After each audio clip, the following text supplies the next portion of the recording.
We have strong political,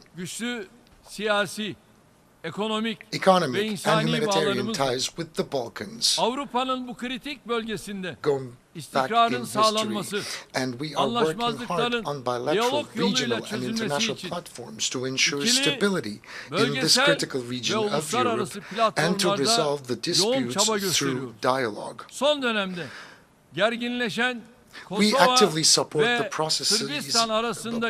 We actively support the process for the normalization of relations between Kosovo and Serbia, which have been strained recently. Bölgesel ve küresel sınamaların The increasingly complex nature of regional and global challenges points to the need for Turkey and European Union relations to move forward on a healthy basis more than ever before. We expect the European Union to quickly start fulfilling its long-neglected obligations towards our country. yerine getirmeye başlamasıdır. Özellikle Türkiye'ye yönelik sergilenen ikircikli tavırların artık bir son bulması gerekiyor. Latin Amerika ve Karayipler coğrafyası, insani dış politikamızın tüm unsurlarını harekete geçirdiğimiz dostluk bağlarımızın her geçen gün kuvvetlendiği bir diğer bölgedir. Day by day. In the forthcoming period, we aim to transform these relations into a Turkey, Latin America and the Caribbean partnership policy. On the 60th anniversary of its establishment, the African Union is a monumental symbol of the continent taking its destiny into its own hands and standing up. The process that started with the will to find African solutions to African problems has turned into one of the most important developmental projects in the world. To accompany Africa on this path, we have crowned our ties of friendship with the continent with a strategic partnership. However,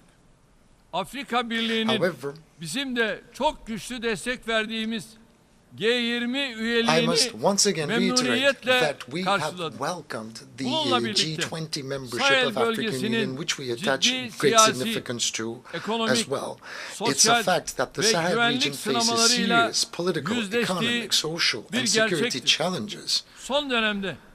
We hope that Niger, which has been experiencing troubled times recently, will regain constitutional order and democratic governance as soon as possible.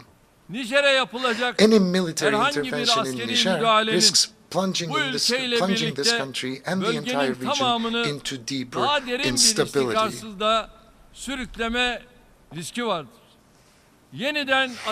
Our Asia Anew initiative has become a symbol of our will to further advance our relations with Asia, our ancestral homeland, on the basis of mutual benefit and common priorities. We have a historic opportunity to build peace, tranquility, cooperation in the South Caucasus.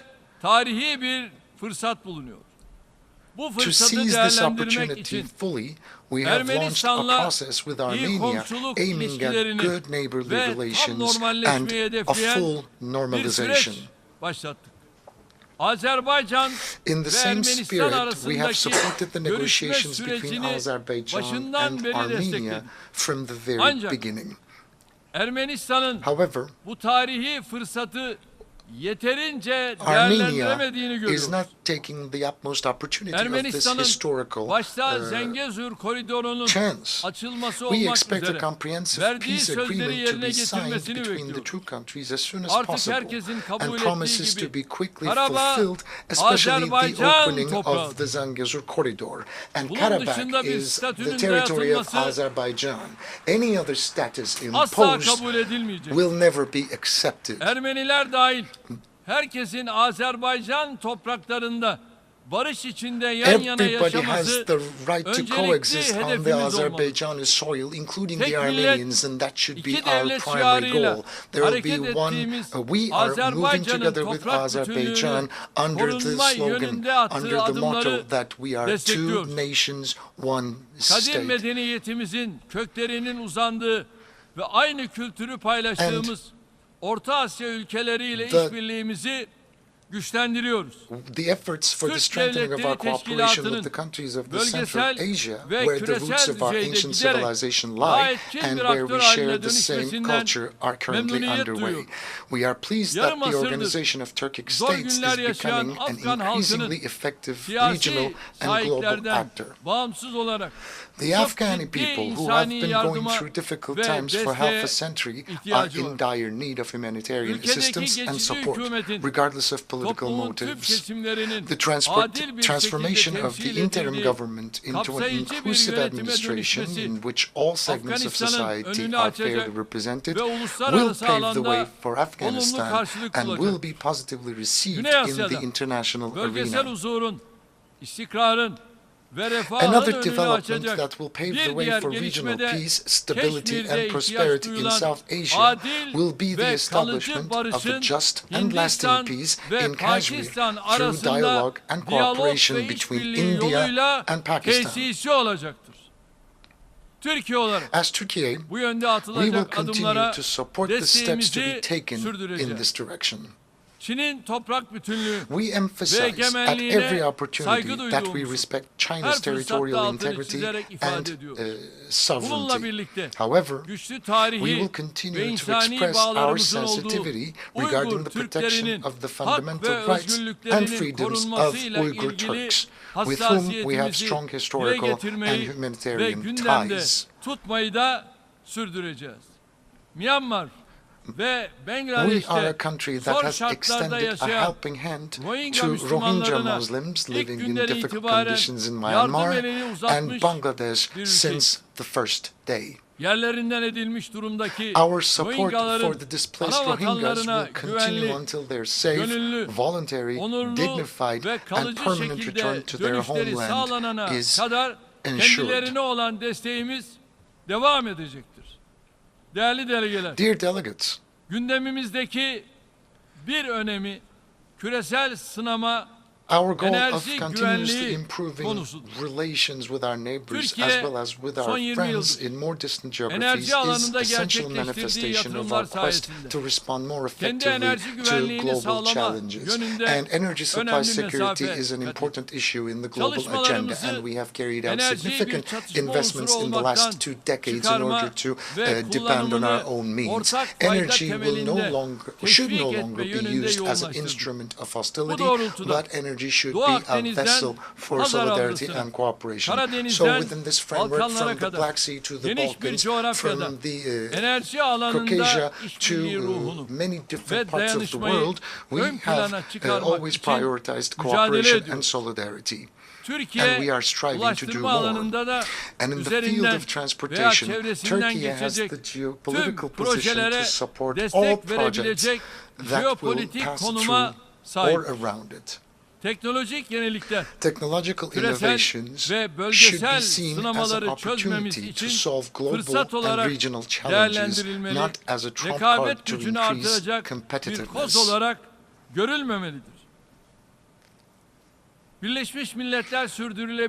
Unfortunately, we are gradually moving away from the slogan "Zero Hunger by 2030", which is among the most important titles of the United Nations Sustainable Development Goals. In fact, we find it difficult to accept hunger as an issue, as an unsolved problem here in the 21st century. We call on all countries to show strong will to realize the sustainable developmental goals, especially in this region where wealth has skyrocketed, and we cannot explain why 735 million inhabitants of the world still live in dire poverty. Hundreds of millions of dollars are being spent in order to reach space, but from Africa to Asia, millions of people cannot even find find a decent portion of food to consume. So long as that is the situation, none of us can be safe. So, as I've said before, all countries should demonstrate a strong will in order to realize sustainable development goals. We are one of the most generous countries of the world in terms of development aid, and we have the right to launch this appeal. The global climate change is another issue that I'd like to touch upon. It's becoming increasingly difficult to limit the global temperature rise due to climate change to 1.5 degrees Celsius. One of the conditions for this is financial and technological support for the efforts of developing countries. That is needed. Food security is one of the main areas affected by climate change. We must develop and implement the right policies and investments for the sustainable use of water and land resources. We cannot bequeath to our children a world plagued by pollution caused by unconscientious consumption and depleted natural resources. With this understanding, we have taken the zero waste movement, which we started in our country with the vision of a more livable and fairer world, to a global dimension with the decision adopted at the United Nations with the joint presentation of 105 countries, along with my spouse, the First Lady. Yesterday, we have signed the Goodwill Declaration on Zero Waste at the Turkish mission yesterday evening. We hope that our zero waste targets will contribute to combating climate change and achieving sustainable development goals. So I would like to kindly invite all the countries, the international organizations, and the NGOs to support the zero waste movement globally. Especially the developed countries are suffering from racism as if it were a plague, along with xenophobia, Islamophobia, and it's become unbearable and it has reached intolerable levels. Hate speech, polarization, and discrimination against innocent people leave no conscience untouched around the world.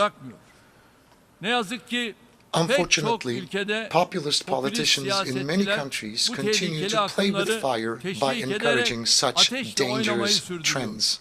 The mentality that encourages the heinous attacks against the Holy Quran in Europe by allowing them under the guise of freedom of expression is essentially darkening its own future with its own hands. As Turkey, we will continue to support initiatives to combat Islamophobia on all platforms, including the United Nations, OSCE, and the Organization of Islamic Cooperation. Regardless of which faith they might follow, nobody can accept heinous attacks against sacred elements, and I would kindly ask all the brotherly nations to support and follow these developments around the world. Combating all these challenges, each of which I have tried to touch upon in a few sentences, is our common responsibility, and we can fulfill this responsibility only through effective cooperation and solidarity. Quite recently, we believe that the ancient values that make humans what they are being eroded. These attacks are threatening prosperity and welfare of the entire world. And we have family at the core of our endeavors that we need to protect and that we need to save. Saving families will mean saving the future of the entire human race. The global impositions are on the rise in an unprecedented fashion. That's why I would kindly ask all of the member states to support the family institution and protect the family institution. As the Republic of Turkey, which celebrates its 100th anniversary this year, we will continue to take steps towards peace, prosperity, and security for all, for the benefit of the entire human race. I hope that the work of the 78th session of the United Nations General Assembly will strengthen the spirit of global cooperation and solidarity. And on this occasion,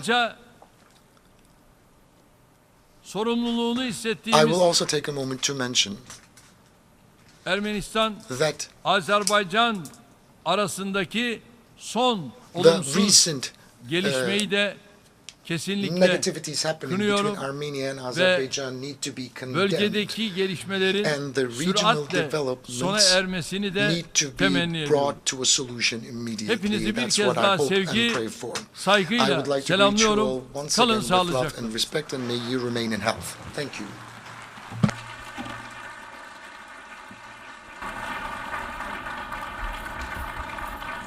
On behalf of the Assembly, I wish to thank the President of the Republic of Turkey for the statement just made, and I request protocol to escort His Excellency.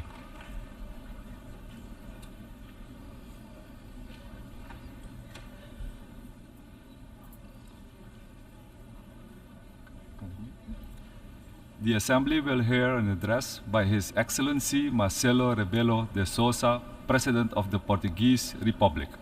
I request protocol to escort His Excellency.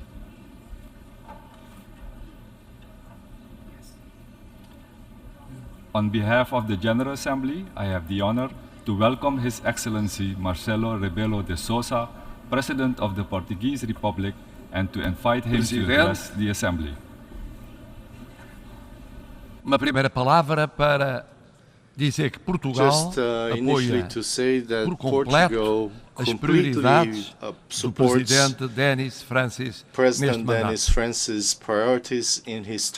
Uma outra palavra para o Presidente cessante, Csaba Kőrösi, felicitando pelo mandato que terminou. Senhor Secretário-Geral, Mr. Secretary-General António Guterres, aplaudo em nome de Portugal I applaud you on behalf of Portugal permanente e inesgotável dedicação for your aos valores da Carta inexhaustible das dedication to Nações the Unidas. values of the United Nations Charter. Apoio a nossa agenda comum, In support as for our propostas de common reforma agenda and da the governação mundial, reform proposals incluindo a for financeira, global governments, mas também including as financial prioridades governance, nunca abandonadas but nas also alterações the climáticas, priorities that we never nos direitos abandoned humanos, on climate change, nos human imigrantes, rights, nos refugiados, na igualdade de migrants, género. refugees, and gender equality. Portugal apoia o sucesso da Cimeira do Futuro Portugal em supports the 2024, success of the no Summit of the Fórum Future in da Aliança das 2024, Civilizações, the que United acolheremos em Nations Lisboa Alliance no of próximo ano, Civilizations Forum, which a Portugal will Cimeira host in Social 2024, Mundial and the World em Social 2025. Summit in 2025, Marcas da sua which are hallmarks permanente lucidez of your e permanent dinamismo lucidity and neste dynamism exigente momento que at this atravessa juncture o mundo para a construção of the world da paz e da to cooperação build internacional. peace and Excelência, international cooperation. Your Excellencies, ouvimos o notável relatório do Secretário-Geral we heard the das Nações report Unidas. from the Secretary Ouvimos General of the depois United States os Nations. presidentes We also heard Lula da Silva Presidents Lula e da Joe Silva Biden. and Joe Biden. E apesar de diversas posições, And despite several concordavam no positions, essencial they diagnóstico. agreed on the essential. É urgente respeitar a Carta We das Nações urgently need Unidas to para respect the garantir United a Nations paz no Charter, mundo. Charter to É urgente maintain peace in the world. acelerar as We need to alterações, a luta accelerate contra as alterações the climáticas, fight against climate a change, realização dos objetivos da Agenda to 2030, fulfill the a objectives proteção of the dos Agenda oceanos e da 2030 to biodiversidade, protect oceans and para biodiversity, garantir a paz and to guarantee e a reforma das instituições. peace and É institutional urgente reform. reformar as We urgently instituições need to reform concebidas the institutions no século passado, which were formed algumas in the delas last century, na primeira some metade of do which século in the passado, first half que of estão the last century, totalmente afastadas which da are realidade do mundo totally atual. É urgente reformar as instituições financeiras internacionais. Como disse o secretário-geral, é preciso aprovar o novo Bretton Woods. E estas três urgências estão ligadas. Não há paz, nem desenvolvimento sustentável, nem reforma das instituições, sem respeito da Carta das Nações Unidas. Não há desenvolvimento sustentável, nem respeito da Carta das Nações Unidas, sem reforma das instituições internacionais. Não há reforma das instituições internacionais sem o respeito da Carta, sem a Agenda de 2030 realizada, sem combate eficaz às alterações climáticas, daqui até essa meta. Mas o problema não é esse. O problema é outro. Qual é a urgência da urgência? E qual é a credibilidade de vir aqui todos os anos dizer que é urgente aquilo que de facto não é tratado como urgente? E esse é o apelo do secretário-geral há muitos anos. É urgente o respeito da Carta das Nações Unidas. É urgente porque sem ele o respeito da integridade territorial, da soberania dos Estados, dos direitos humanos, não é possível haver paz. Isto na Ucrânia é essa a luta do povo ucraniano, como por todo o mundo, noutras regiões, no Sahel, em tantos povos de África, no Próximo e Médio Oriente, na Ásia. O problema é o mesmo. Respeito dos princípios do direito internacional e da Carta das Nações Unidas. E por isso não é possível separar a luta do povo ucraniano da luta pelo respeito da Carta das Nações Unidas. Mas também não é possível construir a paz sem acelerarmos os objetivos de desenvolvimento para 2030. Estão atrasados, que continuam atrasados, que prolongam as desigualdades entre Estados. We need to promote equality among states and among peoples. Como não é possível realizar esses objetivos we cannot achieve these sem goals reformarmos as instituições without internacionais. reforming international institutions. Desde logo o conceito de segurança. The concept of security O conceito de segurança corresponde a um mundo que já não existe. corresponds to a world that no longer exists. Portugal há muito defende que países como o Brasil ou a Índia deviam ser membros permanentes. And India Que a become posição permanent africana comum members. devia ser tomada em linha de conta. This Que os decision pequenos should be países não made. podiam ser ignorados. These countries cannot be ignored. Do mesmo modo, as organizações Similarly, financeiras que existem Existing financial não são capazes institutions are de incapable financiar o desenvolvimento of sustentável. financing Com sustainable equidade e com development justiça. with equity and Favorecem with os mais justice. ricos, desfavorecem os mais pobres. The richer have preference over the E as poorer três urgências nations. estão ligadas. And the three urgencies are E connected. continuam ligadas And they continue ano to be após ano. connected year after year. Portugal defende o respeito da Carta das Nações Portugal Unidas. defends the respect for the caminho para a United paz. Nations Charter. Portugal defende a Portugal aceleração defends the na luta acceleration of contra the struggle as alterações climáticas, against climate change, tentando ir à frente trying na, to move na forward descarbonização, in na decarbonization, promoção da energia limpa, in promoting clean como na energy, proteção do oceano, in promoting the como na ocean, proteção da in protecting the biodiversidade, oceans and como na biodiversity, defesa da reforma das instituições, in defending como as Nações Unidas the ou as reform of organizações financeiras institutions in internacionais. the United Nations and E não the desistimos. international financial E não institutions. desistiremos de apoiar We will o not secretário-geral das Nações cease to Unidas, support the Secretary General Custo of the custar. United Nations, porque é fácil vir aqui because todos it's os easy anos to come here every year prometer o mesmo and to make e the não same realizar promises aquilo que é prometido. and never não contribuir para a paz, respeitando o direito internacional e a Carta das Nações Unidas, não contribuir para a justiça e o desenvolvimento sustentável, retardando os objetivos de desenvolvimento sustentável até 2030, prometer uma nova governação mundial, mas adiando as soluções concretas para a reforma das instituições, falando no financiamento daqueles que precisam, sem dar exemplos desse financiamento. Portugal acaba de celebrar com Cabo Verde, um país que pertence a um universo de 300 milhões de falantes de português, that is part of the world of acordo de 300 conversão million da dívida Portuguese-speaking do Estado nations. num fundo persons. ambiental e climático, We signed a convertendo Environmental a and dívida Climate Fund do committing devedor em contributo do credor ao desenvolvimento económico, economic sustentável development, desse sustainable Estado. Isto of devia Cabo acontecer Verde. This should sistematicamente happen systematically com as dívidas existentes because existing debt e com o financiamento do desenvolvimento sustentável. and É converted nosso into objetivo sustainable alargá-lo development. a Our goal outros países and da that of other comunidade de countries língua portuguesa. that speak Portuguese. Senhor Presidente, Mr. President, Senhor Secretário-Geral, Mr. Secretary General, Excelências, Excellencies,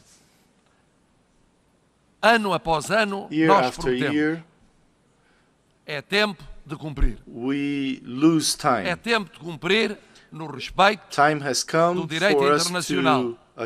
to deliver É tempo on de respect cumprir for na international law, construção da paz. on building É tempo de peace. cumprir na It is cooperação time to internacional. deliver on É tempo international de cumprir na cooperation, correção das desigualdades mundiais. on the É correction tempo of de cumprir nas world alterações inequalities, climáticas.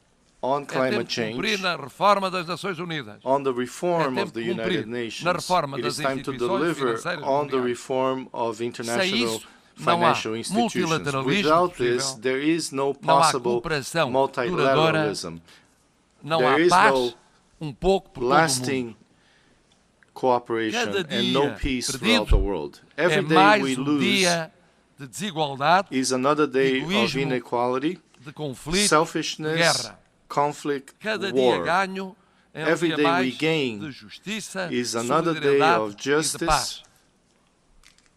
O meu voto development and é o de peace. que daqui a ano, I hope that quando nos 1 year from encontrarmos, now we can meet again seja possível dizer and que há mais that we paz can do que say guerra e não mais guerra do que paz. there is more Há peace mais than justiça war, do que injustiça. there is more justice Há mais than igualdade injustice, do que there is desigualdade. more equality than Há mais ação inequality, climática there is do more que inação climate climática. action than climate Há inaction. mais reforma das Nações There Unidas is more do que reform of the adiamento da United reforma. Nations. Há mais reforma das instituições There is more financeiras reform of the do que ignorância financial ou institutions. menorização dessa reforma. Se assim for para o ano, If that is so, valeu a pena. Se it will assim be não for, worth our while. continuaremos a ouvir Otherwise, we will sempre continue os to mesmos hear e tantos deles muito influentes a all the same prometerem people e a não very cumprirem. influential who promise E things that do not perceberemos deliver. porque é que os povos acreditam We cada vez realize menos why naqueles que os governam. nations, Muito obrigado. people believe less and less on the people who govern them. Thank On you. behalf of the Assembly, I wish to thank the President of the Portuguese Republic for the statement just made, and I request protocol to escort His Excellency.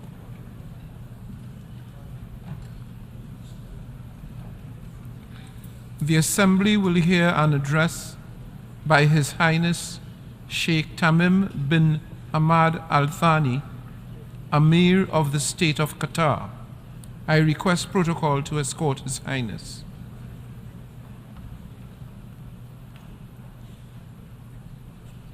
On behalf of the General Assembly, I have the honor to welcome His Highness Sheikh Tamim bin Hamad Al Thani, Amir of the State of Qatar, and to invite him to address the Assembly.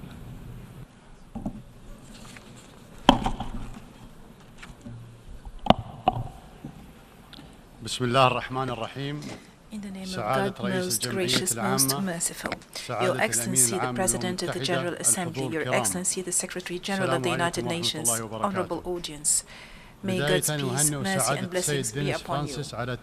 At the outset, I would like to congratulate His Excellency, Mr. Dennis Francis, for assuming the presidency of the 78th session of the General Assembly, wishing him success. I would like also to express my appreciation to His Excellency, Mr. Chasba Kuroshi, for his efforts in presiding over the 77th session. I would like to commend the efforts made by His Excellency, Mr. Antonio Guterres, the Secretary General of the United Nations, as well as the personnel of the United Nations, towards the fulfillment of its lofty goals. Allow me at first to offer my sincere condolences to His Majesty King Mohammed VI and to the fraternal Moroccan people for the victims of the devastating earthquake. I would like also to extend my condolences to Libya, to the government and people of Libya over the victims of the floods there. We pray to God Almighty for the speedy recovery of the injured and for the deceased to rest in peace, and we reiterate our full solidarity with them in this tragedy. Mr. President, we are fortunate to be living in an era of unprecedented, accelerating progress, where innovation prevails in all walks of life, especially medicine, technology, and science, and where humanity is more capable than ever to harness resources for a decent life for all humanity. The consecutive innovations have led to productivity, prosperity, and a level of communication amongst people that can be tantamount to science fiction. This development has enabled us to achieve a lot of our wishes. However, this came with a cost for the people and the planet. The average life expectancy and the standard of living of the majority of humanity have risen. However, this is coupled with an increase in the rates of poverty and unemployment, not to mention that there is growing awareness of the lack of justice in wealth distribution and the dire consequences on environment. And in terms of genetics and artificial intelligence, we have a lot of potential that could achieve prosperity for the whole humanity. However, the gap between the possibilities and reality is widening. So, in this era, and as those potentials unfold, we find peoples grappling with child labor, hunger, unemployment, civil wars. Meanwhile, the developed countries guard their borders against the influx of refugees, as if the peoples on this earth live in two different eras. The accelerating technical development and the growing reliance thereon open up unprecedented prospects for humanity to develop for the better, and undoubtedly science and technology are crucial for increasing productivity and improving human life quality. However, embracing the means without responsibly thinking of the ends to which those means are used have led to major disasters, such as using nuclear weapons, conducting dangerous experiments on humans, as well as genocide in concentration camps. It is incumbent on us to keep pace with the scientific and technical development and to encourage the same in our countries. Meanwhile, barriers between countries in this field must be removed. However, at the same time, we should not ignore risks such as deep fakes, violation of privacy, hacking, phishing, identity theft, educational process disruption by facilitating plagiarism, as well as human deception ploys. Therefore, and in addition to the necessity of cooperation and investment in developing those technologies, we reiterate our call for unison to prevent the misuse of cyberspace and to regulate this vital aspect on the basis of the rules of the international law. In this context, the Web Summit 2024 is set to take place in Doha. This will be a very important opportunity to review development in the field of technology and to create new cooperation opportunities in the realm of technology for the benefit of humanity as a whole. And I would like to take this occasion to welcome you all in Doha. Mr. President, we must not forget that there are peoples around the world, especially in our region, that are overwhelmed by the present tragedies. Thus, the issues that I have just mentioned might seem to them as luxury. Thus, if we truthfully call ourselves international community and not merely entities, separate entities, we have to work and to strive towards ending injustice afflicting those people, at least in accordance with the resolutions of this body and the international law. It is unacceptable for the Palestinian people to continue to languish under the yoke and the intransigence of the Israeli occupation and the rejection by consecutive Israeli governments of any just political solution according to international legitimacy. It is conspicuous to all that the inaction by the international organization to take procedures against the occupation has given Israel the opportunity, and it continues to give Israel the opportunities to undermine the pillars of the two-state solution to the extent that the occupation has become tantamount to a brazen and conspicuous apartheid system in the 21st century. This has been very conspicuous to the extent that even some of Israel's friends have noticed that. Israel also responds to Arab peace and normalization initiatives with more nationalist and ultra-Orthodox intransigence and extremism that is reflected in government coalitions and further settlement expansion. In addition to the Judaization of Jerusalem, attacks on the holy sites, and using heavy-handed and draconian measures against the people in Gaza. Qatar provides and extends political, humanitarian and development support to our brotherly people in Palestine, and we also contribute towards rebuilding the Gaza Strip, which is reeling under the siege, in addition and the embargo, in addition to its continuous contribution to the UNRWA funds. We also maintain our firm stance regarding the fairness of this cause.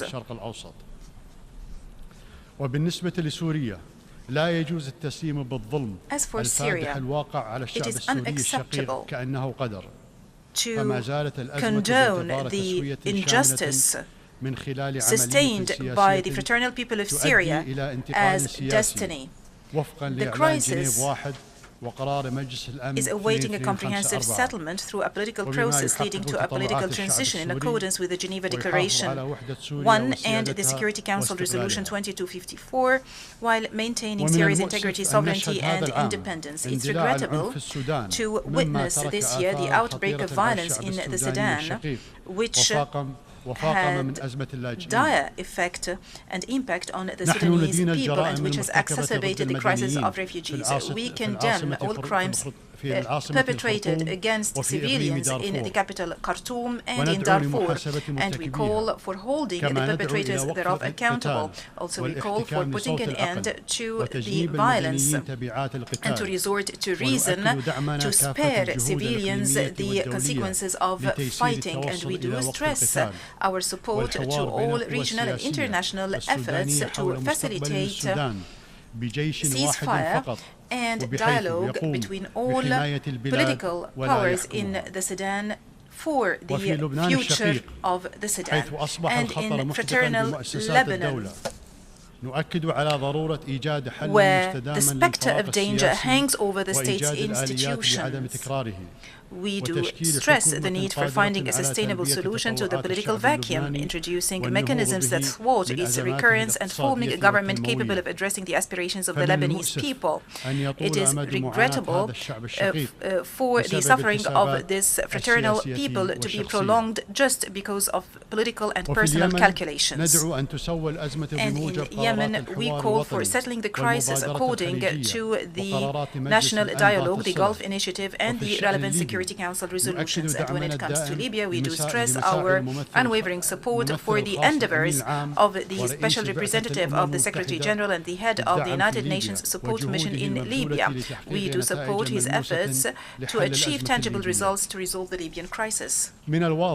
It is clear that solution in all fraternal countries that I have mentioned lies in consensus on the rule of law, state and citizenship. Regarding the situation in Afghanistan, we continue to coordinate international efforts and facilitating dialogue with the United Nations and the countries concerned, in addition to the caretaker government of Afghanistan, to ensure compliance to the Doha Agreement, to avoid the recurrence of past mistakes and to prevent Afghanistan from spiraling into a difficult-to-manage humanitarian crisis or becoming a safe haven for terrorist individuals and groups. We also have to work to ensure that the Afghan people receive the needed international support and assistance and enjoy human rights, particularly minority rights and women's rights to education and work. When we speak about our region, we would like to reiterate our appreciation of the détente and the breakthrough that we have witnessed this year, which is represented in the constructive dialogue and the establishment of ties between the sisterly countries, the Kingdom of Saudi Arabia and the Islamic Republic of Iran, as well as between the Arab Republic of Egypt and the Republic of Turkey. Mr. President, the war in Europe drags on. And along with Russia and Ukraine, it is consuming Europe in its entirety, and it is affecting the whole world in vital areas such as energy and food. And in the absence of a prospect for a permanent political solution, and taking into account the ability of certain countries to continue this war incessantly, the only thing and the only aspiration that people are looking up to is a truce, based on the damage sustained by the peoples of both countries and the peoples of the world, and because the status quo cannot be accepted, we reiterate our call on all parties to comply with the United Nations Charter and the international law, and to respect the sovereignty and territorial integrity of states. We also call upon them to resort to radical peaceful solutions based on those principles. Mr. President, our region is blessed with tremendous potentials and opportunities, and our peoples are tolerant, humane, peace-loving, and talented. During the 2022 World Cup in Qatar, there was an opportunity for interaction between peoples, and it was an opportunity for the world to see our people as they are, and to learn about our culture and values, and to learn about Qatar and Qatar's status as a global destination and nexus between East and West, and to emphasize the role that sports could play in building bridges of communication and rapprochement between peoples and cultures. I hope we had contributed through this tournament to breaking the stereotypes and presenting a new, exciting and safe tournament formula to the world. In Qatar, we had a dream. We had a dream for our country to be one of the prosperous nations whose people enjoy well-being and prosperity. We have invested for decades to achieve our dream by planning and development work. We have achieved a lot thanks to God and the solidarity of everyone in Qatar.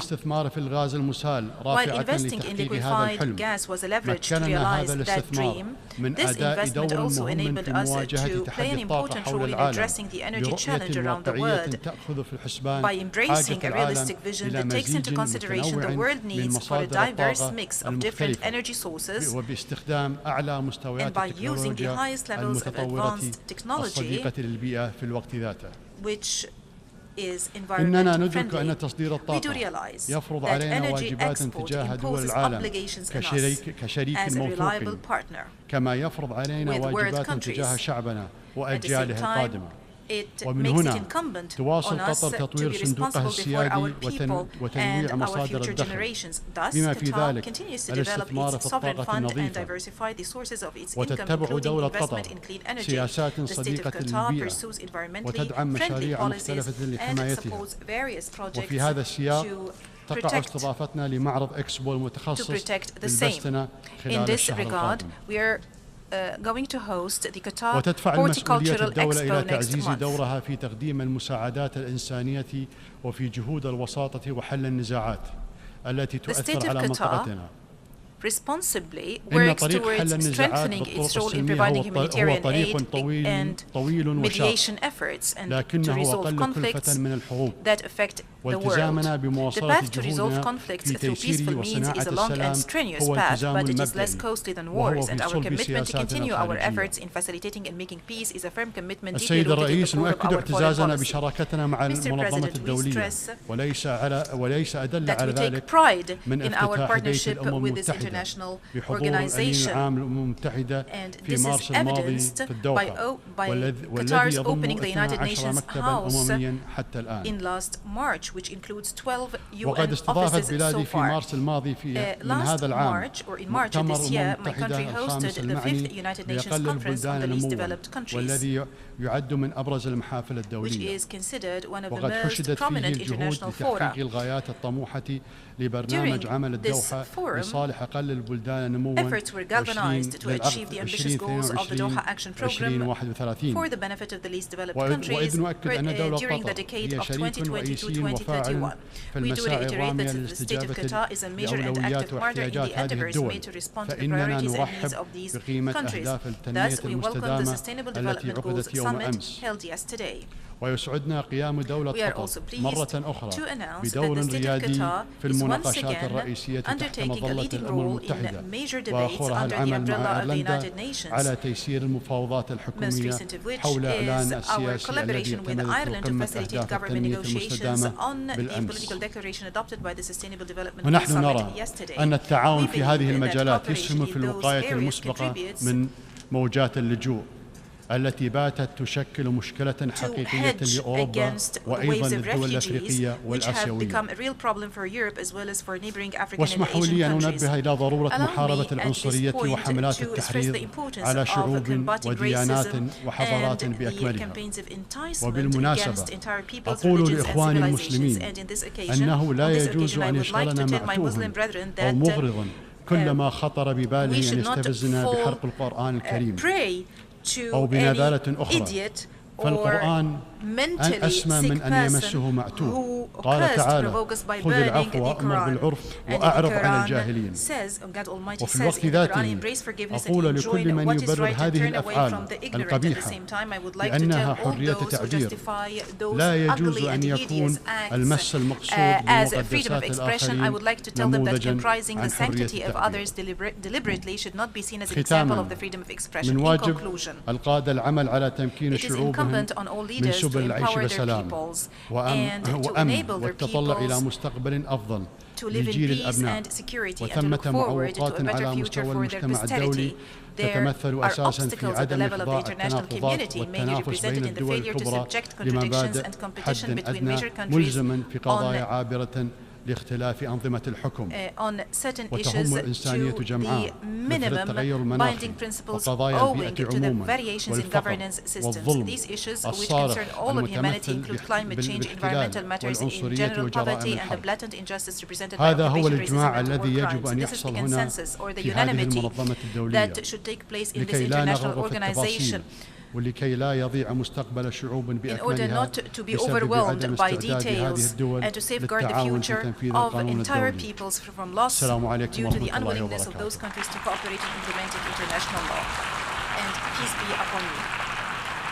On behalf of the Assembly, I wish to thank the Emir of the State of Qatar for the statement just made, and I request protocol to escort His Highness.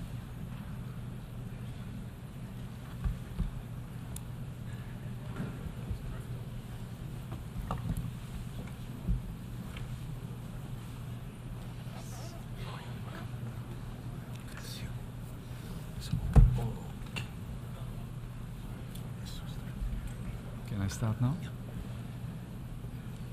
The Assembly will hear an address of His Excellency Matamela Cyril Ramaphosa, President of the Republic of South Africa. I request protocol to escort His Excellency. Yeah. On behalf of the General Assembly, I have the honor to welcome His Excellency Matamela Cyril Ramaphosa, President of the Republic of South Africa, and to invite him to address the Assembly. President of the 78th session of the UN General Assembly, the United Nations Secretary General, Mr. Antonio Guterres, Excellencies, heads of state and government, ministers, and ladies and gentlemen. 78 years ago, in the aftermath of the Second World War, the nations of the world made a solemn commitment to save future generations from the horror and the suffering of war.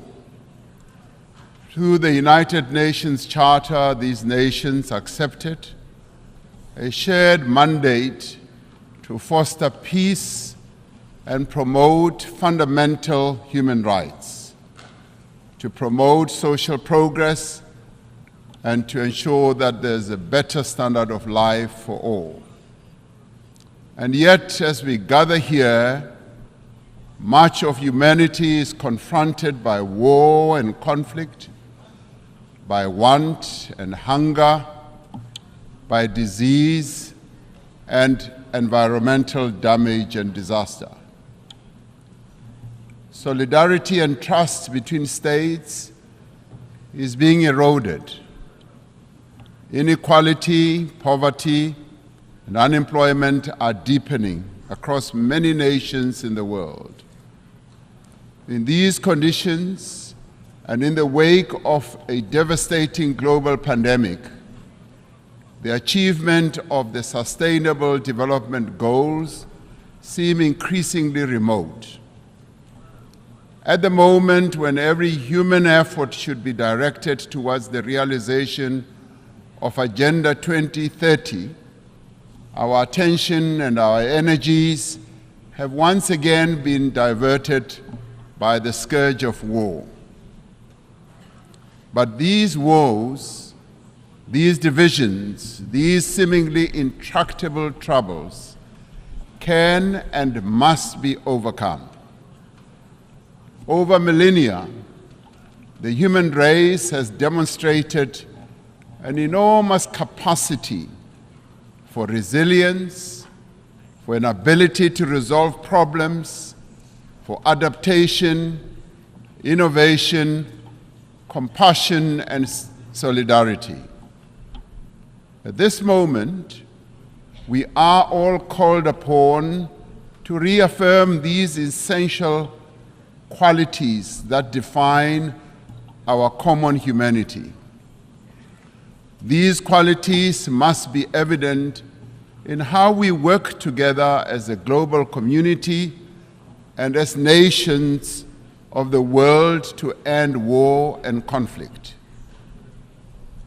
South Africa has consistently advocated for dialogue, for negotiation and diplomacy to prevent and end conflict and achieve lasting peace.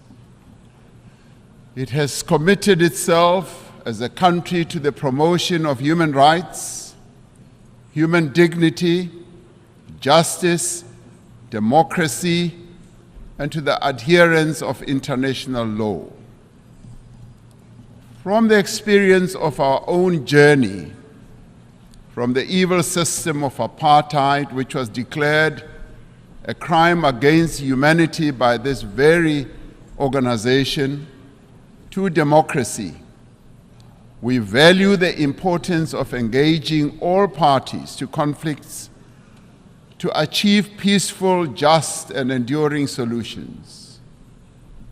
It is these principles that inform South Africa's participation in the African Peace Initiative, which seeks a peaceful resolution of the conflict between Russia and Ukraine. In this conflict, as in all conflicts, we have insisted that the UN Charter's principle of respect for the territorial integrity of every country should be upheld.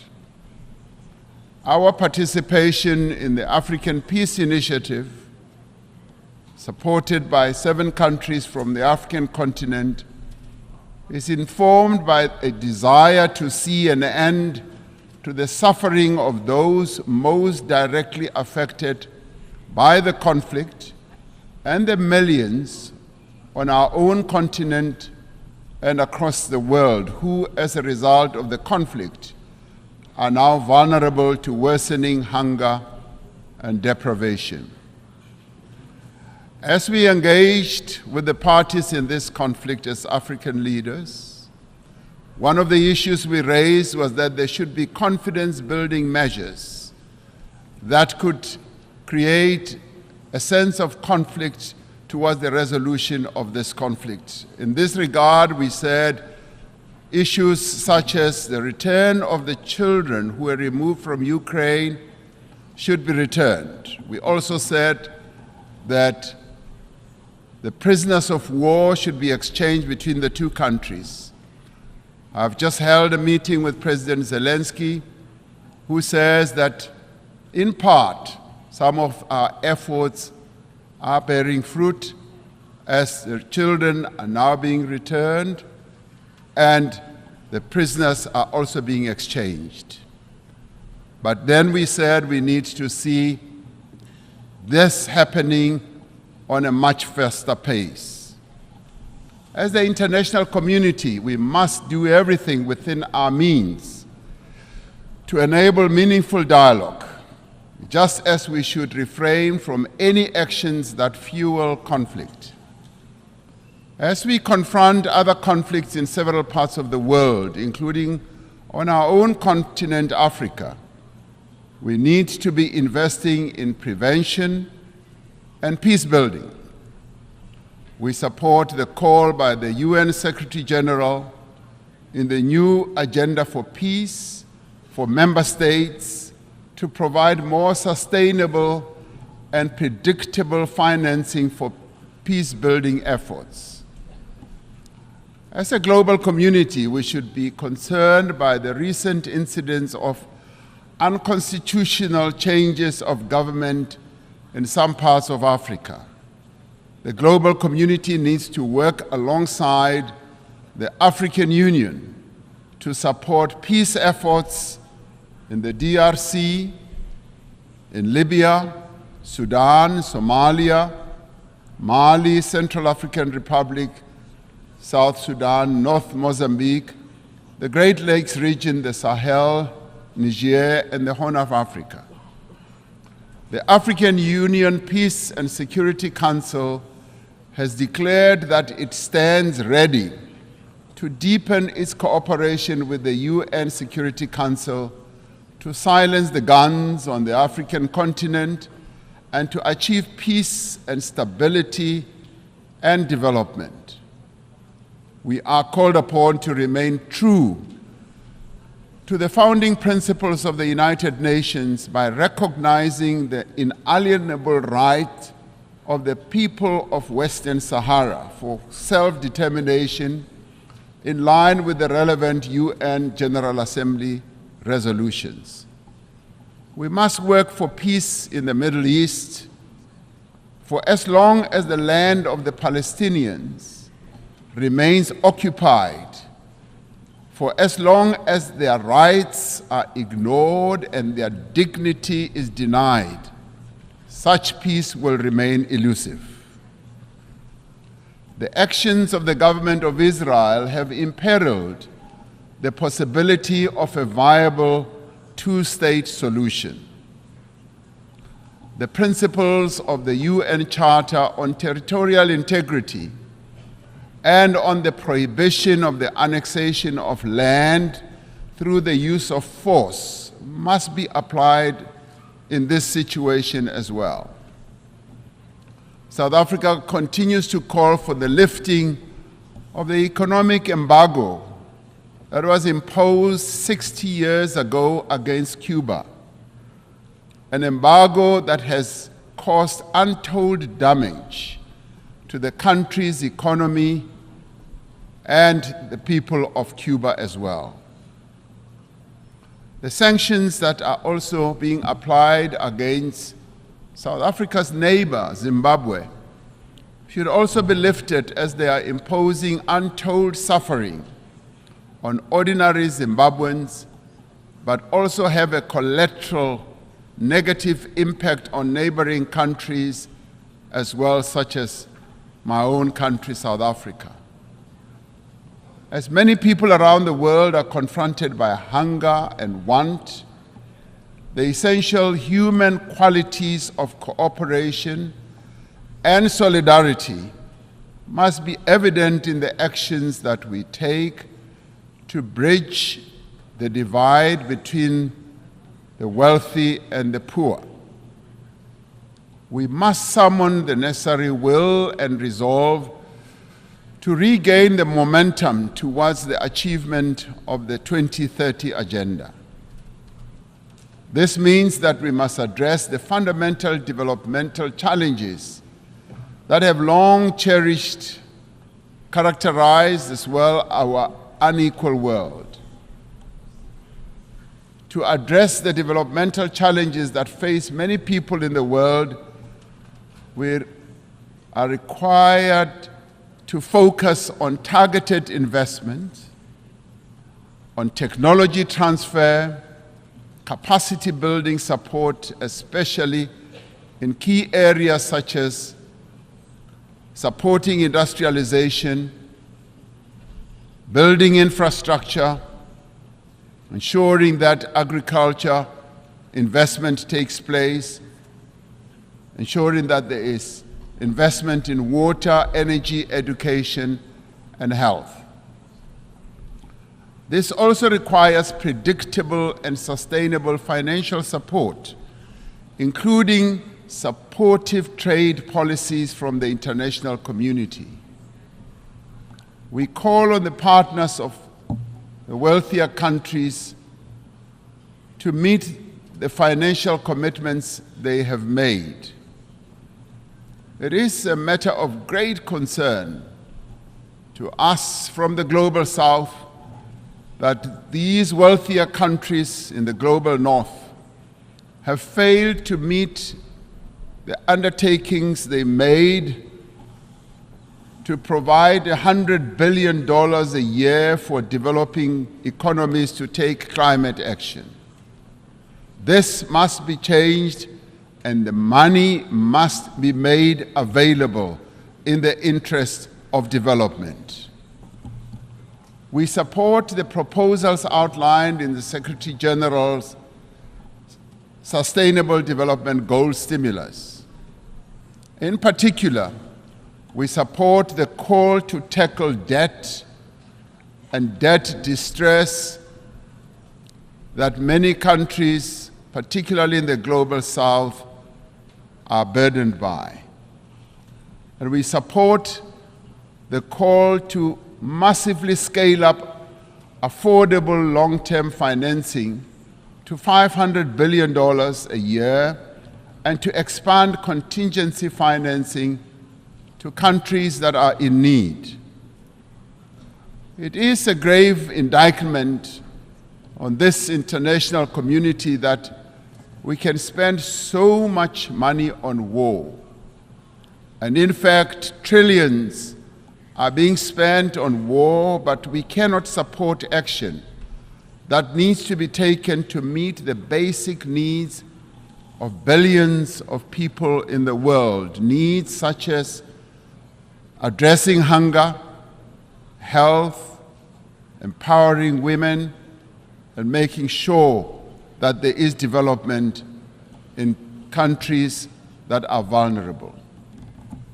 The achievement of the Sustainable Development Goals depends fundamentally on the empowerment of women in all spheres of life. Social and economic progress will not be possible unless we end gender discrimination. We must ensure that there is equal access for women to health care, education, as well as economic opportunities. We must pay particular attention to the provision of adequate health services to every woman, child, and adolescent. By doing so, we will fundamentally improve the health and well-being of all. The empowerment of women must be central to the actions we now take towards the realization of Agenda 2030. The women of the world need empowerment. They have a right to empowerment. They have a right also to participate equally in decision-making structures of all institutions in the world. I am proud that in South Africa, 50% of the members of the cabinet of South Africa are women. And today I'm accompanied by an all-women delegation to this United Nations General Assembly. It should be a matter of concern to us all that the majority of people who are sitting in this assembly are men. The question we have to ask, where are the women of the world? The women of the world have a right to be here to represent the views of women across the world. The essential human qualities of innovation and adaptation must be evident in the actions we take to prevent the destruction of our planet. Africa is warming faster than the rest of the world. We are told that the 20 climate hotspots in the world that we have, we find 17 of them in Africa. Africa is least responsible for the climate damage that has been caused, and yet it bears the greatest burden. Centuries after the end of the slave trade, decades after the end of the colonial exploitation of Africa's resources, the people of our continent are once again bearing the cost of industrialization of the North and the development of the wealthy nations of the world. This is a price that the people of Africa are no longer prepared to pay. Many countries in the North count their assets in the mineral resources that are beneath the African soil. The wealth of Africa belongs to Africans. The mineral wealth that is beneath the soil of Africa must, in the end, accrue to Africans. We urge global leaders to accelerate the global decarbonization while pursuing equality and shared prosperity. We need to advance all three pillars of the Paris Agreement: mitigation, adaptation, and support, with equal ambition and urgency. African countries, alongside other developing economy countries, need increased financial support to both implement the 2030 Agenda and to achieve their climate change goals in a comprehensive and integrated manner. We need to operationalize the Loss and Damage Fund for vulnerable countries hit hard by climate disasters as agreed at COP27. Africa has embraced this challenge. Africa is determined to deploy smart, digital, and efficient green technologies to expand industrial production, to boost agricultural yields, to drive growth and create sustained employment for Africa's people. As the global community, we must ensure the essential qualities that define our humanity are evident in the institutions that manage the conduct of international relations. We require institutions that are inclusive, that are representative, that are democratic and advance the interests of all nations. We require a renewed commitment to multilateralism based on clear rules and supported by effective institutions. This is the moment to proceed with the reform of the United Nations Security Council, to give meaning to the principle of the sovereign equality of nations, and to enable the Council to respond more effectively to current geopolitical realities. We are pleased that the common African position on the reform of the Security Council is increasingly enjoying wide support. This process must move to text-based negotiations, creating an opportunity for convergence between member states. The recently held BRICS summit in Johannesburg also affirmed the view that the United Nations Security Council should be reformed and should ensure that those who are not represented, that is, nations that are not represented, are also represented. We must ensure that the voice of the African continent and the global south is strengthened in the United Nations and broader multilateral system. All the peoples represented here in this United Nations had their origins in Africa. In Africa, they developed the tools and capabilities to spread across the world and achieved remarkable feats of development and progress. And all this was due to the skills and the talent that originated from the African continent. Despite its history, despite the legacy of exploitation, colonialism, and subjugation, despite the ongoing challenge of conflict and instability, Africa is determined and ready to regain its position as a site of human progress. The era of African development has arrived. Through the African Continental Free Trade Area, which is creating a wider, seamless trading area and also accelerated interconnectivity, African countries are mobilizing their collective means and resources to achieve shared prosperity. Through this treaty, African countries are establishing for themselves the foundation for a massive increase in trade, accelerated infrastructure development, regional integration, and sustainable industrialization. As the global community, we have the means and we have the desire to confront and overcome enormous challenges that face humanity today. As the nations gathered here in this General Assembly, let us demonstrate that we have both the will as well as the resolve to secure a peaceful, prosperous, and sustainable future for our world, but more importantly, for future generations that will follow, leaving no one behind. That is the duty that we all now have. I thank you.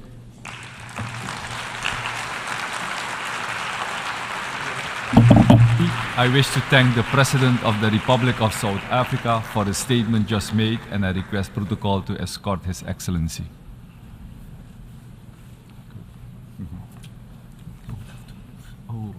Sorry. The Assembly will hear an address by His Excellency Serdar Bir Dima Mahamadov, President of Turkmenistan. I request protocol to escort His Excellency. On behalf of the General Assembly, I have the honor to welcome His Excellency Serdar Berdimuhamedov, President of Turkmenistan, and to invite him to address the Assembly.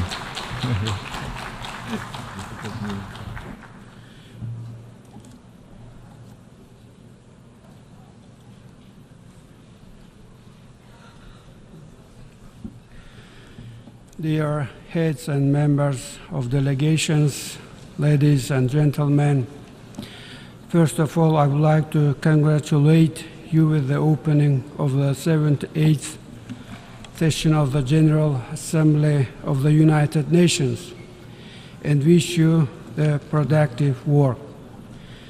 I would like to congratulate Dennis Francis with his election as the President of the General Assembly of the United Nations.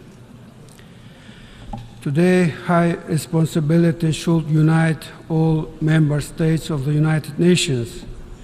Each of them should and has the means to significantly contribute to the tackling of the tasks of the UN. Current world faces very serious challenges out of multiple reasons. All of them, despite their difference in appearance, influence the course of the interstate relations in a greater or lesser extent, and often negatively influence the implementation of agreed plans and programs on key areas of the global agenda. This, in turn, may lead to the blurring of the very foundation of global security as a principle of the UN, which should not be allowed. Out of this, Turkmenistan over several years firmly and persistently upholds the principle of unity, of security, and its integrity. We are convinced that military and political security should not be considered separately from economic, ecological, energy, transport, food, biological, and information security. None of those mentioned areas cannot be secondary or irrelevant, and their solution cannot be postponed. I think that the main challenge of the UN is to provide the integral approach to the security challenge, mobilize the current experience, competence, ideas, and initiatives of the member states in a constructive manner, and step back from the short-term gains and advantages to attain truly crucial goals which will provide lasting peace, security, and development in the long term. This could only be achieved collectively and with UN in the main role. Amid the discussions on the role of the UN in the current world and suggestions to reform, it is a fact that there is no alternative to the UN. From the day of its development, UN stands as the only universal and legitimate organization responsible for peacekeeping and providing global and comprehensive security and stable modern structure of the interstate relations. This is the principal position of Turkmenistan. And for this reason, we have to consistently and persistently make use of the potential of global organization, its political, diplomatic tools, and moral authority in order to make balanced, non-ideological assessment of current events and tendencies, and to overcome the distrust and confrontational tensions in the world politics, and try to indicate the perspectives to compromise and to consider mutual interests. It is only possible under the auspices of UN in an open and genuine dialogue. We are aware that achieving this kind of dialogue will not be easy, However, it is necessary. On this regard, Turkmenistan proposes to begin discussing the opportunities of the development of the strategy of global security based on the principles of the Charter of the UN and universal standards of international law, considering the current realities and tendencies of global development. In our opinion, such strategy should reflect the existence of new risk factors which appeared recently, along with traditional risk factors. Also, we consider it necessary to include a number of areas of the UN into it, in particular, preventive diplomacy as the instrument to prevent and diffuse conflicts, usage of the potential of neutrality for peaceful and political diplomatic settlement of disputes and contradictions, recovery of the structure of trustful dialogue based on the decisions of the General Assembly of the UN, and declaring 2021 as the International Year of Peace and Trust, and 2023 as the International Year of Dialogue as guarantee of peace. Time confirmed the relevance of these resolutions in current situations. In order to achieve global and comprehensive security, Turkmenistan emanates from the necessity of giving a pronounced regional context to the work of the UN. We conclude that such approach aims to contribute sufficient specificity and to increase its functionality and effectiveness. I am convinced that the time has come to launch an inclusive, full format and systematic dialogue between Central Asia and UN. Turkmenistan respectfully invites partners to its initiations. On this regard, our country is taking the initiative to create, under the auspices of UN, format of the Conference on Security in Central Asia and bordering areas. Goal of the conference is the development of approaches and decisions aimed in aligning and synchronizing the efforts of the Central Asian states and global community, international organizations, financial and economic institutions to provide stable, conflict-free development of the region. We express our readiness to host the first conference in Ashgabat in 2024.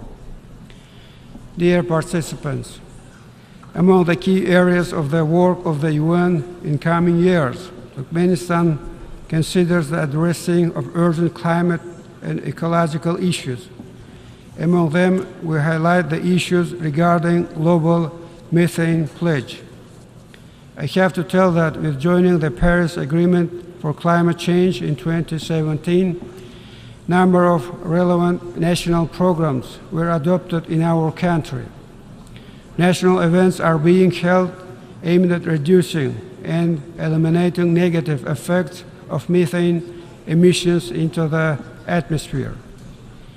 We are primarily talking about phased implementation and use of modern, green, and resource-saving technologies, mainly in energy, industry, and transport areas. At the same time, we welcome the efforts of the global community for realizing global methane pledge. And of course, we expect substantive cooperation and targeted assistance from the specialized agencies of the UN, member states of the organization, and other interested partners. On this context, the roadmap on the development of the international cooperation aimed at study on joining of Turkmenistan to the global methane pledge was recently approved. Soon we will send this document to the UN Secretariat. Overall, I believe that the time has come for the UN to pay close and effective attention to the ecological issues in Central Asia. overcome certain delays in addressing them, and begin taking targeted and specific actions to create a coherent ecological strategy of the UN regarding the region with near 80 million population, covering a vast area with its unique natural resources and biodiversity, and at the same time located at the region with serious ecological risks. As a significant step to take a strategic approach in ecological issues of Central Asia, Turkmenistan is proposing the establishment of a specialized agency, Regional Center for Technologies related to climate change in Central Asia, which will work substantively and systematically on the topic of climate. We are ready to offer organizational and technical terms for the functioning of such center in the capital city of Turkmenistan, Ashgabat. Central Asia, region adjoining the Caspian Sea. Everyone is aware of the importance of this lake with its unique natural complex in the context of global ecological agenda. As a result of active and respectful long-term cooperation of coastal countries, the key principles of politics on the Caspian were developed, including the Convention on the Legal Status of the Caspian Sea. Last summer, on the Sixth Caspian Summit in Turkmenistan, all the participants firmly affirmed their readiness for tight cooperation on ecological issues. I believe that it gives a good opportunity for the beginning of wide, systematic interaction of coastal countries with the UN. On this regard, Turkmenistan is proposing the creation of the Caspian Ecology Initiative, which will be aimed at becoming a platform for substantive and professional interaction on a wide range of issues associated with environmental protection of the Caspian, preserving its biological resources, and tackling of the several pressing ecological issues. We think that the realization of this initiative should be done with the tight cooperation with the UN, its agencies and institutions. Dear participants, as a responsible member state of the UN, Turkmenistan clearly formulates and implements its own approaches and actions by defining the priorities which will make a tangible contribution and serve for the benefit of global goals, facilitating their early achievement. Among those priorities, we highlight the realization of SDGs in transport area. As you know, Turkmenistan initiated the creation of effective international platforms on this important area. Let me mention the first ever global conference on sustainable transport, which was successfully held in Ashgabat in 2016. Also, the ministerial meeting of the landlocked developing countries, which was organized last summer with the cooperation of the UN in Turkmenistan. We are proud that purposeful work of Turkmenistan was marked by the adoption of 6 resolutions on transport by the General Assembly in recent years, which were initiated by Turkmenistan. Among the recent ones, resolution on the World Sustainable Transport Day, which was adopted in May. We thank all the member states for support of the document. On this regard, relying on the state of the resolution, Turkmenistan is proposing to convene a high-level meeting within current session on occasion of the World Sustainable Transport Day. We hope for the assistance of relevant UN agencies in organizing this event in New York. The important area of the work of Turkmenistan in achieving the SDGs is maximizing assistance to the UN in addressing the food issue. COVID-19, along with other adverse factors, has exposed the weakness of the countries where this issue is unsolved and where the population doesn't get proper nutrition. Unity, integrity, and determination is necessary when addressing the issues related to the access of countries and regions of the food resources, guaranteed proper nutrition as an integral part of human rights and a key factor of health and normal physical development, especially for children. It is obvious that it needs groundbreaking decisions and new approaches which will overcome political, ideological, and conjunctural barriers.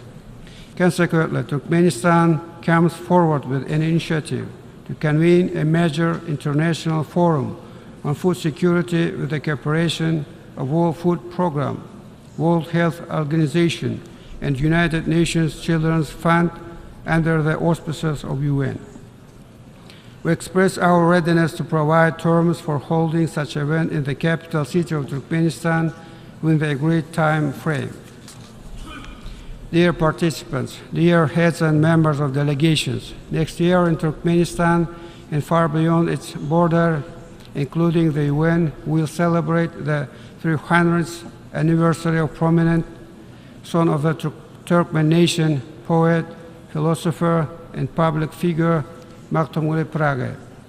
Whole humanity honors the memory of him and pays due respect to the great humanitarian who majorly contributed not only to the world literature, but also to the development of Eastern civilization and of the whole world. And I would like to conclude with an excerpt from the poem of Mahtomuli, Call to the Humanity, in which he addresses his fellows and descendants these life-affirming lines: no matter asleep or awake, he will be loyal to his intentions. Let the loyalty to the creative thoughts, ideals of peace, justice, and progress serve as a main and clear guide in our joint work. Thank you very much. On behalf of the Assembly, I wish to thank the President of Turkmenistan for the statement made, and I request protocol to escort His Excellency.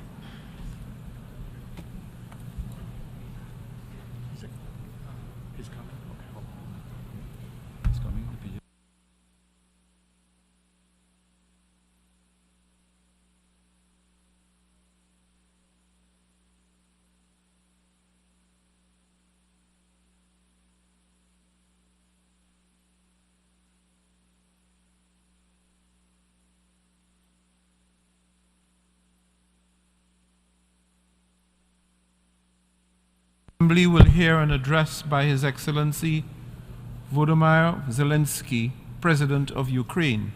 I request protocol to escort His Excellency.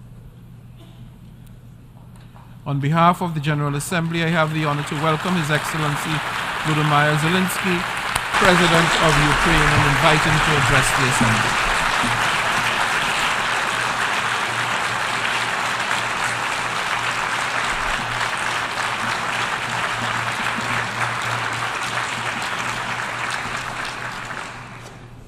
Thank you very much. I welcome all who stand for common efforts, and I promise, being really united, we can guarantee fair peace for all nations. What's more, unity can prevent wars. Ladies and gentlemen, Mr. Secretary General, Mr. President, fellow leaders, this call saw many wars, but not as active defender against the aggressions. In many cases, the fear of war, the final war, was the loudest here, the war after which no one would gather in the General Assembly Hall again. The Third World War was seen as a nuclear war, a conflict between states on the highway to nukes.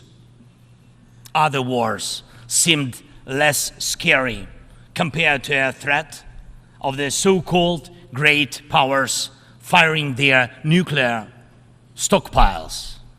So the 20th century taught the world to restrain from the use of the weapons of mass destruction, not to deploy not to proliferate, not to threaten with, and not to test, but to promote a complete nuclear disarmament.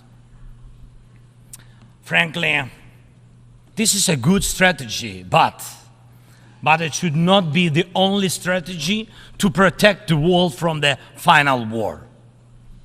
Ukraine gave up its third largest nuclear arsenal.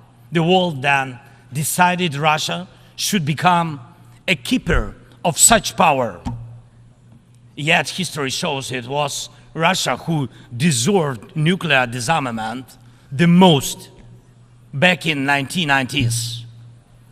And Russia deserves it now. Terrorists have no right to hold nuclear weapons. No right. But truly, not the nukes are the scariest now.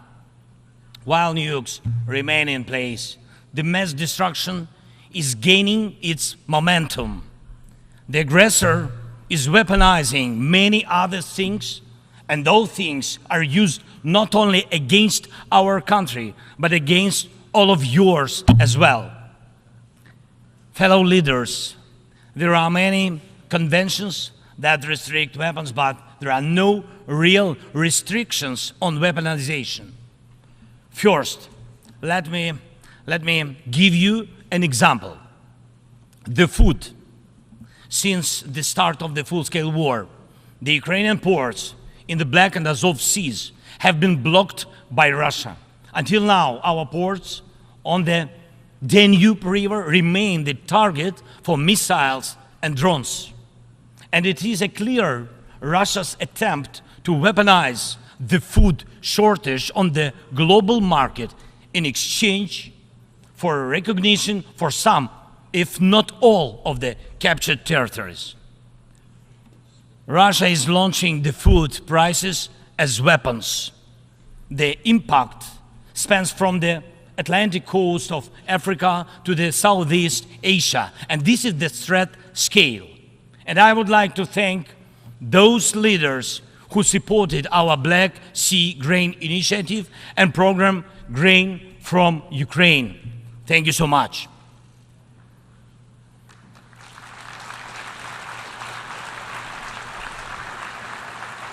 United, we made weapons turn back into food again.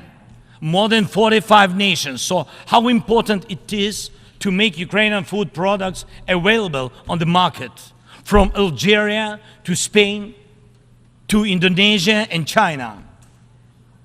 And even now, when Russia has undermined the Black Sea Grain Initiative, we are working to ensure food stability. And I hope that many of you will join us in these efforts. We launched a temporary sea export corridor from our ports, and we are working hard to preserve the land routes for grain exports. And it is alarming to see how some in Europe, some our friends in Europe, play out solidarity in political theater, making thriller from the grain. And they may seem to play their own role, but in fact, they are helping set the stage to a Moscow actor. Second, weaponization of energy. Many times the world has witnessed Russia using energy as a weapon. Kremlin weaponized oil and gas to weaken the leaders of other countries when they came to the Red Square. And now this threat is even greater. Russia is weaponizing nuclear energy. Not only it is spreading its unreliable nuclear power plant construction technologies, but it is also turning other countries' power plants into real dirty bombs. Look, please, what Russia did to our Zaporizhia power plant. Shelled it, occupied it, and now blackmails others with radiation leaks. Is there any sense to reduce nuclear weapons when Russia is weaponizing nuclear power plants? Scary question. The global security architecture offers no response or protection against such a treacherous radiation threat, and there is no accountability for radiation blackmailers so far. The short example is children. Children. Unfortunately, various terrorist groups abduct children to put pressure on their families and societies. But never before the mass kidnapping and deportation would become a part of the government policy. Not until now. We know the names of tens of thousands of children and have evidence on hundreds of thousands of others kidnapped by Russia in the occupied territories of Ukraine and later deported. The International Criminal Court issued arrest warrant for Putin for this crime.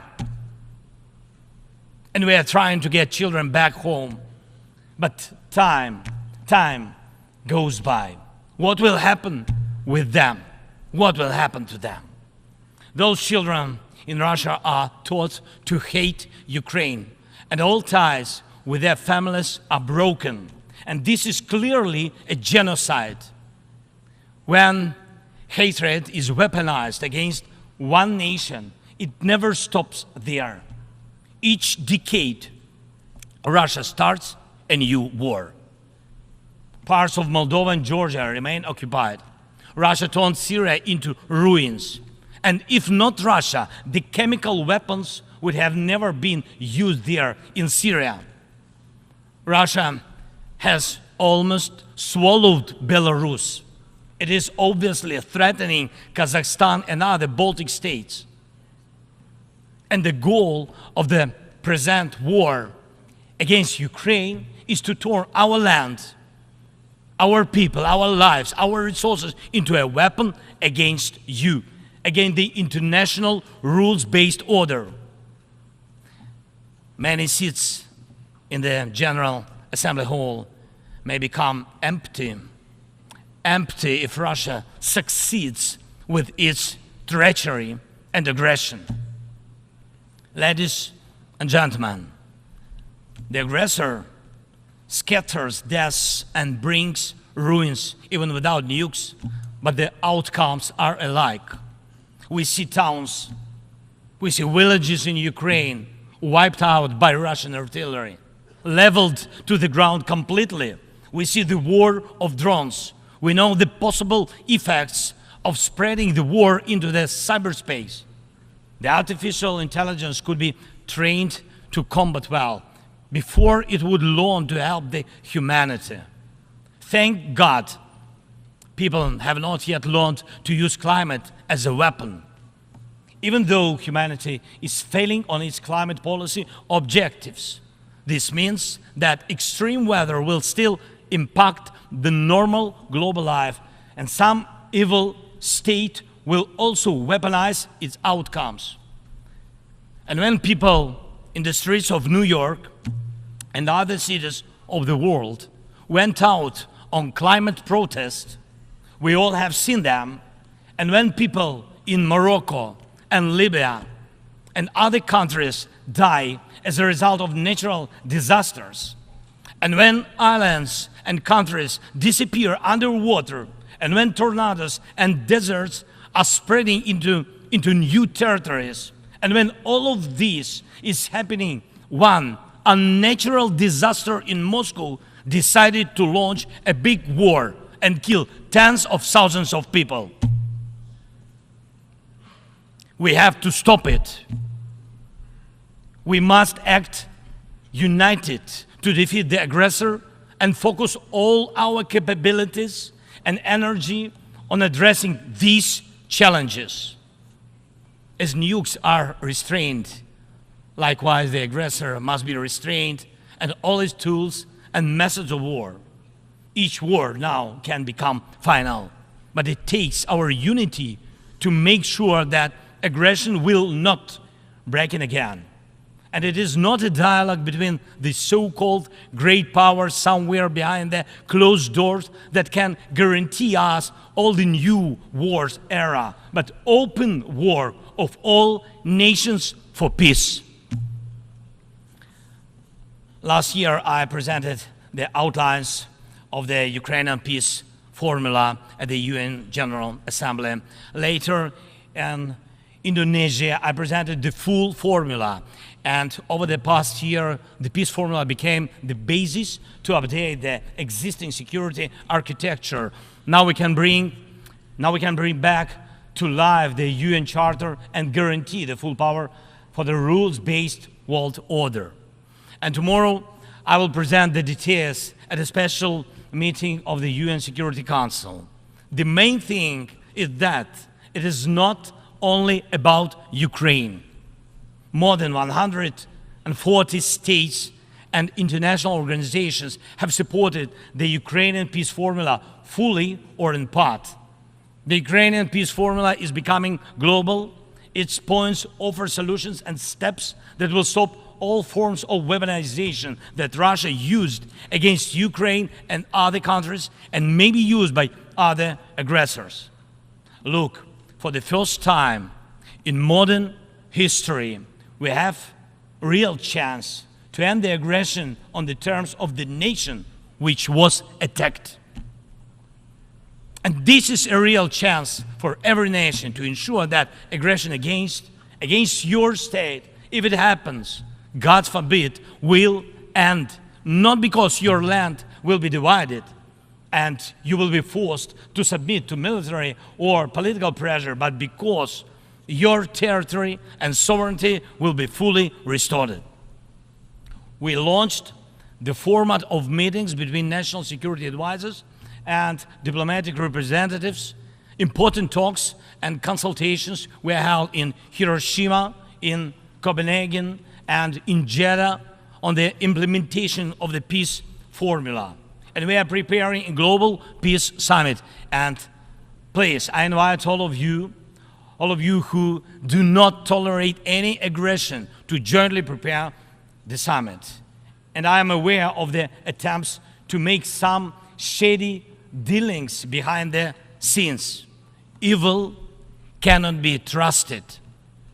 Ask Prigozhin if one bets on Putin's promises. Please, hear me. Let unity decide everything openly. While Russia is pushing the world to the final war, Ukraine is doing everything to ensure that after Russian aggression, no one in the world will dare to attack any nation. Weaponization must be restrained. War crimes must be punished. Deported people must come back home. And the occupier must return to their own land. We must be united to make it, and we'll do it. Slava Ukraini!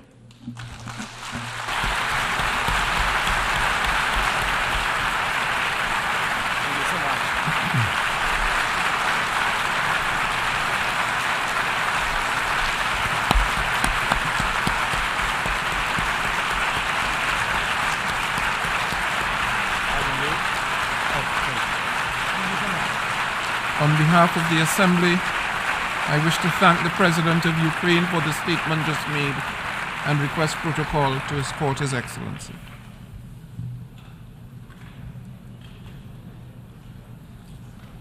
The Assembly will hear an address by His Excellency Alejandro Giammattei Fella, President of the Republic of Guatemala.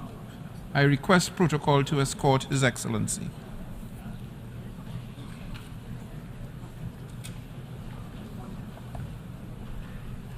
On behalf of the General Assembly, I have the honor to welcome His Excellency Alejandro Giammattei Fella, President of the Republic of Guatemala, and to invite him to address the Assembly.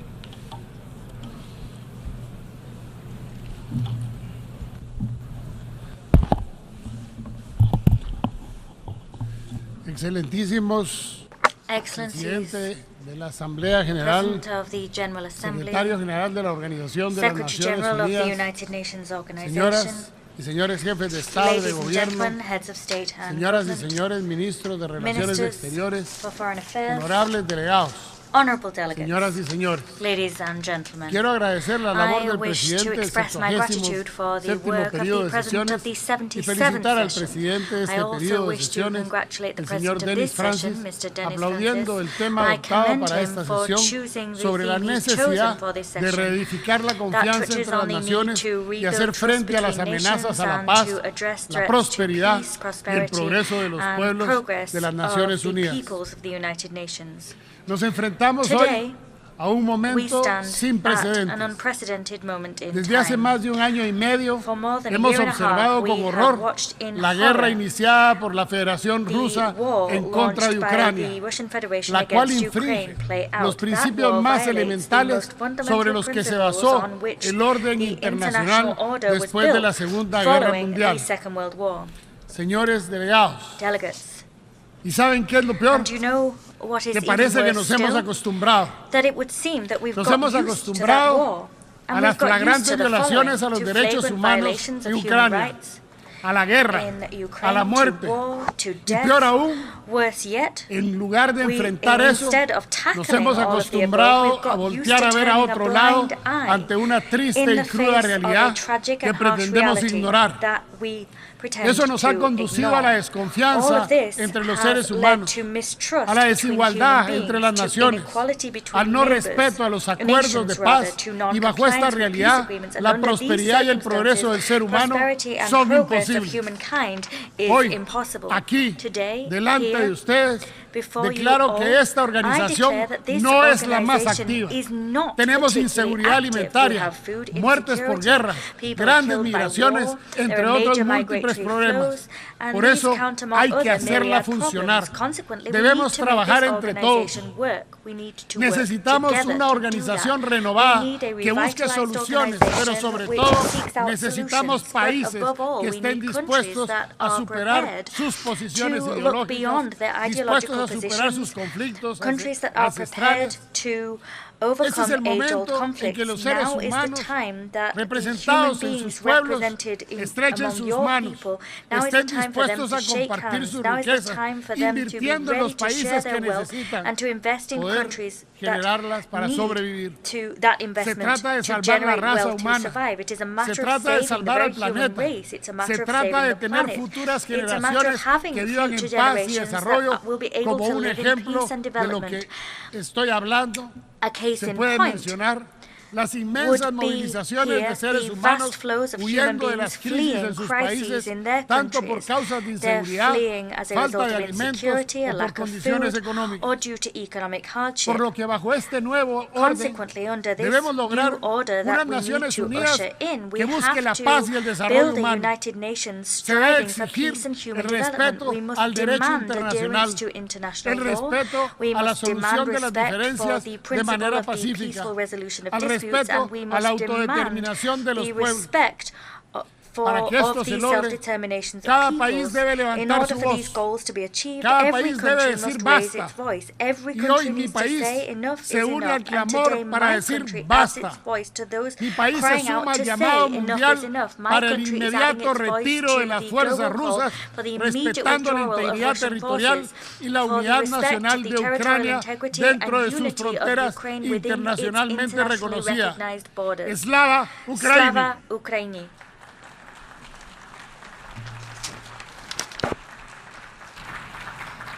Señor presidente, el desarme y la no proliferación de las armas nucleares, así como la utilización de la energía nuclear para fines pacíficos, es uno de los pilares más importantes de la organización. Como Estado parte del Tratado de Tlatelolco, el Tratado de No Proliferación Nuclear y el Tratado para la Prohibición de las Armas Nucleares, mi país está profundamente comprometido con el objetivo común de un mundo libre de armas de destrucción masiva. Imagínense ustedes la catástrofe que sería para el mundo si la agresión ilegal y no provocada de la Federación Rusa destruyese la central de generación nuclear de Zaporizhzhia nuclear power plant, that is the largest nuclear power plant in Europe. And currently, its integrity and proper functioning are at risk, and that could cause a disaster of immeasurable proportions. For this reason, I reiterate Guatemala's position as a country that adheres to the principle of the non-proliferation of nuclear weapons. I demand that all nuclear weapon states, including the five permanent members of the Council responsible for handling peace and security within this organization, I ask them to sit down and, through candid discussion, achieve total nuclear disarmament throughout the world. Mr. President, Guatemala contribuye al mantenimiento de la seguridad internacional a través de su participación activa en las operaciones de mantenimiento de la paz.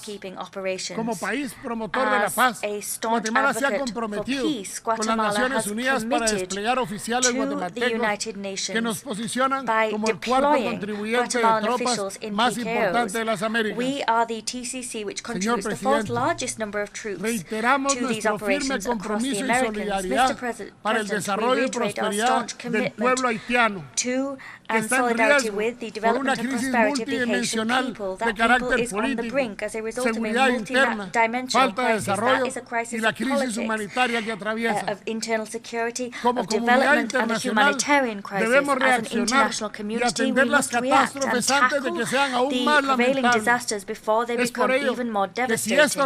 Consequently, if this organization decides that a new peace mission is to be deployed on Haitian territory, it can count on the participation of Guatemala. We will help to train and build the capacity of Haitian forces for as long as that peacekeeping mission remains in the country. Mr. President, there is a project afoot to change the very foundations of the United Nations so that it can have the mechanisms that make it possible for it to rise to the challenges facing humankind. Humankind that is so in need of peace and development. Guatemala calls upon this community of states to rapidly move forward with a proposal drafted under the aegis of country-level experts. That proposal should define the substantive reforms necessary in the United Nations so that it can return to the commendable path it embarked upon following its foundation in 1945. Over the years, we have strayed too far from that path. I would propose that without delay, we undertake a fourth amendment to our founding charter. These amendments must ensure that it adopts a new approach, that it is in sync with our current times. Of course, these are difficult times, but ours is an era which brings with it major opportunities. When making these amendments, we must ensure proper recognition for the sovereign equality of states. That must be a reality.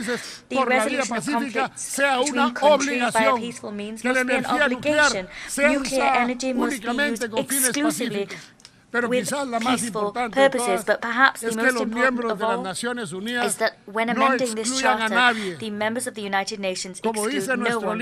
As our holy book, Popol Vuh, states, it is the holy book of one of the greatest civilizations of the world, the Maya civilization. It states, no one must stay behind, everyone must rise up. Today I wish to say to you that I am the leader of a founding nation of the United Nations. As such, I recognize that the transformation of this body will prompt a radical shift in multilateralism. That new multilateralism must recognize the importance of inclusion and the universality of this organization. How can it be that in the midst of the 21st century, this organization keeps a country like Taiwan outside its doors? That country is one which contributes to science, high technology, healthcare, development, and many other fields. But what's most significant is that we have kept the Taiwanese citizens from having a voice that represented in this organization. Guatemala exhorts the United Nations to use any and all means necessary to guarantee international peace and security on the Taiwan Strait. Moreover, we condemn the constant and ever-increasing military maneuvers seen in the waters and airspace around Taiwan. These maneuvers imperil security in the region and affect international transport and trade. Mr. President, 4 years ago, I took office as the President of the Republic of Guatemala, and over that time, I have heard great speeches made. I have seen great treaties signed and great commitments made to halt climate change. I want to say to you all today that the world is in a worse state than it was 4 years ago, because more than speeches, commitments and treaties, what the world needs is action. The region that suffers most the ravages of climate change is the Caribbean and the Central American region. And that is true, despite the fact that we produce an infinitesimal percentage of global greenhouse gases. And in spite of that fact, we are the ones that suffer the most damage year on year. Our resources are being depleted, and we must get into debt to rebuild countries which next year are simply damaged once more. This prompts us to take out loans from international sources, which are only too happy to grant them. But these are organizations which live off immorally high interest rates. However, the reports issued by United Nations rapporteurs talk about the scant development of our peoples. They pointed out to us and they criticize us. But who is pointing the finger at those who, following their industrialization and as a result of their paltry commitment to tackling the effects of climate change and greenhouse gases, cause the death of human beings throughout the world? There are countries that neither accept UN agreements on climate change nor pay their contributions to the climate budget. These nations, neither do these nations take responsibility for the toxic pollution of their industries, and far less for the destruction that these industries cause. Is that fair? Mr. President, the serious threat posed by the consumption of drugs, particularly synthetic drugs, must be a source of grave concern to the international community. These drugs represent an invisible enemy that is affecting health, and that is also undermining governance and hampering development in various countries. This organization must alter the way in which it broaches this issue. As part of this shift, countries must understand that transnational crime must be fought transnationally, because it is a fact that the major consuming countries are those who are the chief culprits of money laundering. They launder the money that is made from drugs, and that means that this fight is a global responsibility. We have to put an end to this scourge. The fight against drug trafficking, including against synthetic drugs, must be a joint one and a coordinated one. Information as part of this fight must flow in accordance with applicable domestic and international legislation. It is necessary to implement effective strategies to tackle the criminal organizations responsible for the deaths of hundreds of thousands of people every year. A world free of drugs will not be achieved without a world committed to fighting against them. Mr. President, Guatemala is unstintingly committed to promoting food security and to fulfilling the zero hunger goal, which is part of Agenda 2030 for Sustainable Development. In this spirit, we have increased our budget for feeding our citizens, and we have strengthened our school feeding law. The goal of that law is to guarantee the feeding of girls, boys, and teenagers of school age in a sustainable fashion, and the ultimate goal of that action is to guarantee that these groups have a dignified, healthy, and active life. I am proud to inform you that in 2022, these efforts benefited 2.6 million students in public education establishments.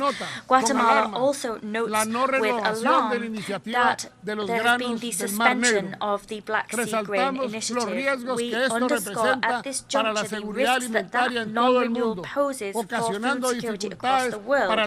It hampers humanitarian operations which themselves contribute to alleviating hunger at a global level, and its non-renewal destabilizes food prices. We condemn the use of hunger as a weapon of war. Doing that is a violation of human rights and of international humanitarian law.